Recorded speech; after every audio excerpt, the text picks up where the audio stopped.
Assalamualaikum warahmatullahi wabarakatuh. Bismillahirrahmanirrahim. Rabbi shrah li sadri wa yassir li amri wahlul 'uqdatam min lisani yafqahu qawli. Saudaraku yang dirahmati Allah Subhanahu wa taala, kita akan melanjutkan mengartikan kitab Sirrul Asrar bab yang ketiga. Bab ketiga isinya adalah diturunkannya manusia ke derajat yang paling rendah. Allah yang maha tinggi menciptakan roh suci sebagai ciptaan yang paling sempurna. Yang pertama-tama diciptakan di dalam alam kewujudan mutlak bagi zatnya. Kemudian dia Allah berkehendak menghantarkan kepada alam yang paling rendah. Tujuannya adalah Allah berbuat demikian untuk mengajari roh-roh suci supaya mencari jalan kembali kepada yang sebenarnya. Di tahap Maha yang kuasa, mencari kedudukannya yang dahulu hampir dan akrab dengan Allah Subhanahu wa taala.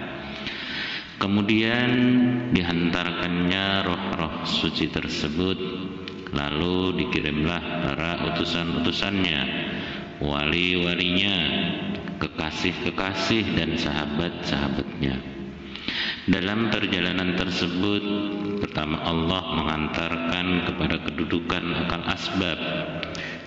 akal asbab bagi keesaan, bagi roh-roh universal, alam, nama-nama dan sifat-sifat ilahi, alam hakikat kepada Muhammad sallallahu alaihi wasallam. Roh suci membawa dan memiliki bersama-sama benih kesatuan. Tatkala turun ke alam ini, dia dipakaikan cahaya suci yang dinamakan roh sultani. Apabila melewati alam malaikat yang menjadi perantara kepada mimpi-mimpi, dia disebut dengan juga namanya roh perpindahan atau roh rawani.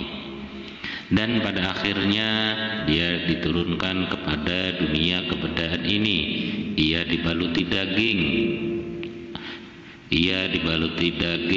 darah yang Allah ciptakan untuk penyesuaian makhluknya.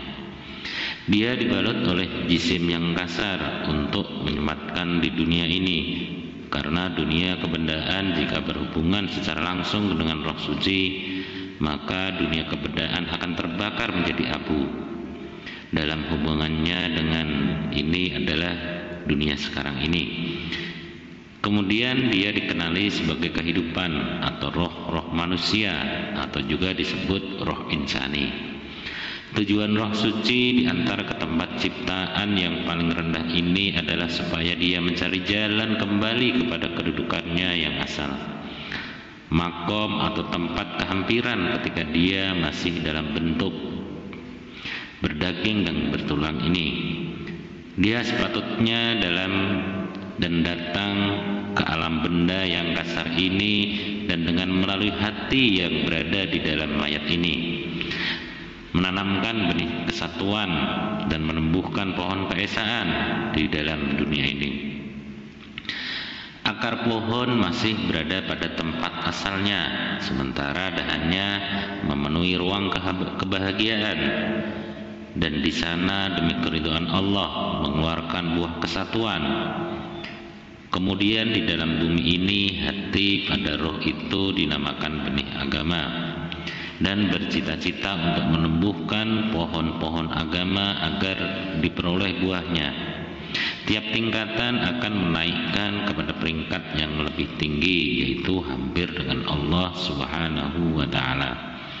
Allah membuatkan jasad-jasad atau tubuh-tubuh untuk dimasuki oleh roh-roh, dan bagi roh-roh ini masing-masing mempunyai nama yang berbeda-beda. Dia bentuk ruang penyesuaian di dalam tubuh, Kemudian diletakkannya roh-roh manusia dan roh kehidupan di antara daging dan darah.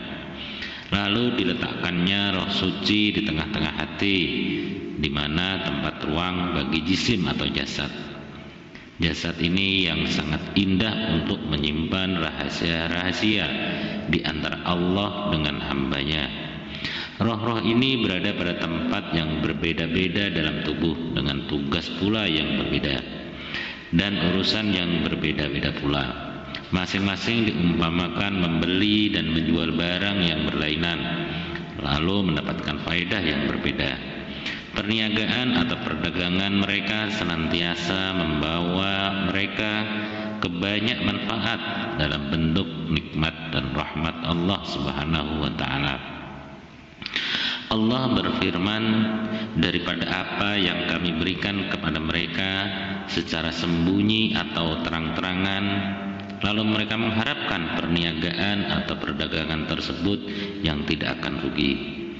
Surat Al-Fatir ayat 29. Selayaknya bagi setiap manusia mengetahui urusan di dalam alam kewujudan dan di dalam dirinya sendiri, dan memahami semua tujuannya.